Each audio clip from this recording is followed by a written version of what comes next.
Selam i pozdrav dragi moji, dobrodošli u još jedan video. U današnjem videu sam vam snimila patliđane rolnice. Patliđane ili volite ili ne volite. Ja sam negdje uvijek između. Rekla bih da ih volim, a nekad i ne volim. Zavisi sve kako ih spremim. Na ovaj način su perfektni i ovako ih baš volim da jedem. Sa dosta paradajza. Uzela sam 3 veća patliđana, ne znam gramaže koliko, može nekih 700 grama i sjeću ih na tanke kriške. Onako tanko da ih možemo kasnije rolati. Ove krajeve odstranim, njih neću moći iskoristiti. Tu imam za punjenje mljevenog mesa nekih 350 do 400 grama, jednu mrkvu, jednu glavicu luka, bijelog luka, celera u ovako u stabljiki i paradajz sosa. Prvo u tavi ću sada da ispržim ove patliđane, jer tako će oni da izgube onu svoju gorčinu. I za ovog jela su meni najbolji kad se malo proprže. Možete ih naravno staviti u šporet da malo onako da se malo zapeku i omekšaju. A možete ih samo na roštilju ili na nekoj grill tavi. Eto da malo omekšaju.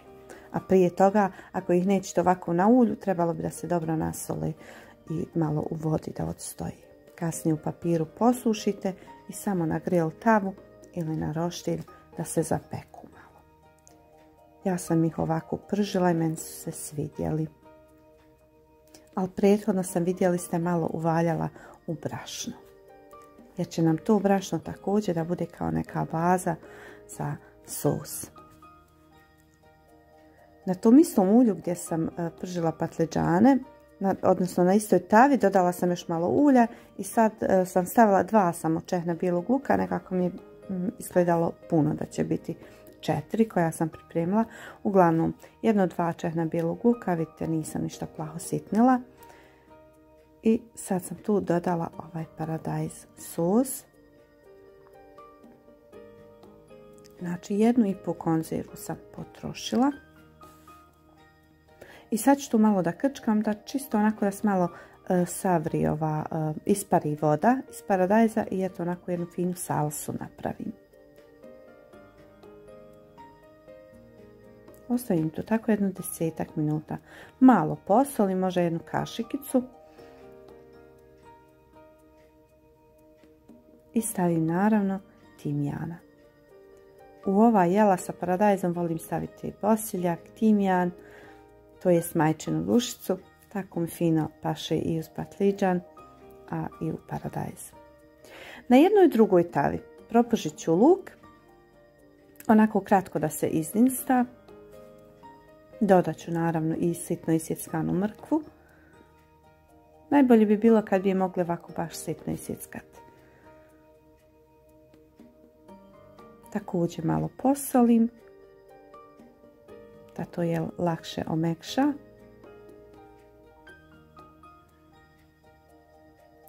I sad dodajem također nakon par minuta i ovaj sitno isjeckan celer.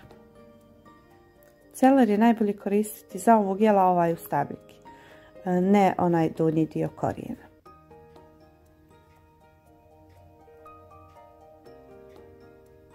I sad kad se to odinstali jedno možda 10-15 minuta, malo onako omekšalo, pod poklopcem možete također da je to brže i lakše omekša. Pretresem u jednu vatrostalnu zdjelu gdje ćete tu se sve peći, a na toj istoj tavi propržim meso.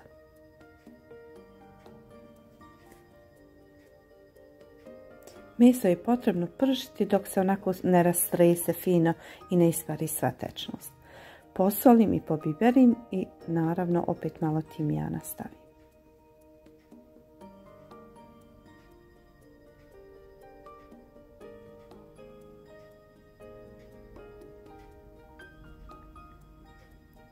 Evo ovako meso rastresto treba biti. Salsa nam je također gotova.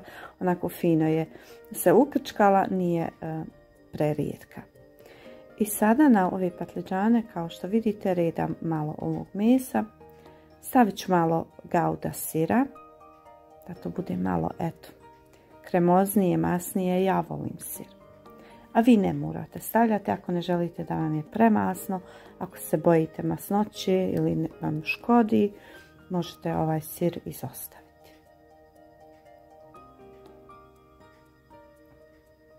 Ja sam sada redala uspravno, vidite kako sam, nisam polagala dole, nego onako kao, eto, vidite kako to fino sve izgleda. Onako na onaj tepih od celera, luka i mrkve sam poredala te rolnice punjene i sada odozgo prelijem sa ovim paradajz sosom.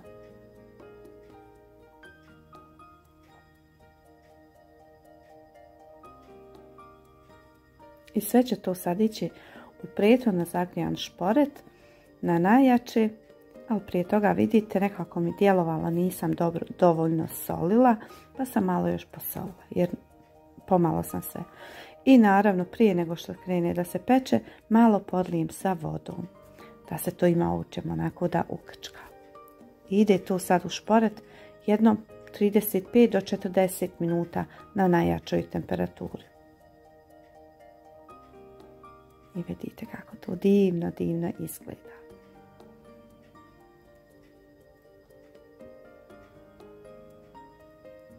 I sada pred sam kraj, nekih možda zadnjih 10 minuta, stavimo ovaj preostali sir. Sve ukupno sira sam potrošila nekih 150 grama.